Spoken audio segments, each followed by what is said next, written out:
Hi friends, എല്ലാ കൂട്ടുകാർക്കും Maharaj business school കൊട്ടാരക്കരയുടെ പുതിയൊരു എപ്പിസോഡിലേക്ക് സ്വാഗതം. നമ്മൾ ഇന്നിവിടെ ഡിസ്കസ് ചെയ്യാൻ കൊണ്ട് പോകുന്നത് പാർട്ണർഷിപ്പ് ഡീഡിനെ പറ്റിയാണ്.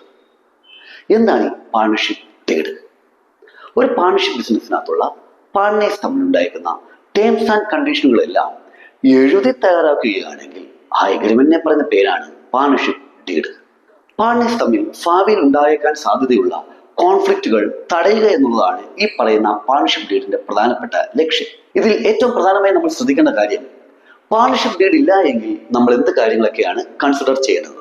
ഒന്ന്, പാർട്ണേഴ്സിന് ഇൻട്രസ്റ്റ് ഓൺ ക്യാപിറ്റൽ ലഭിക്കുകയില്ല. രണ്ട്, പാർട്ണേഴ്സിന് ഇൻട്രസ്റ്റ് ഓൺ ഡ്രോയിങ്സ് ലഭിക്കുകയില്ല.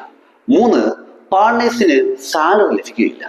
നാല്, പ്രോഫിറ്റും ലോസും പാർട്ണേഴ്സ് ഈക്വൽ ആയിട്ട് ഷെയർ ചെയ്യേണ്ടതായിട്ട് വരും.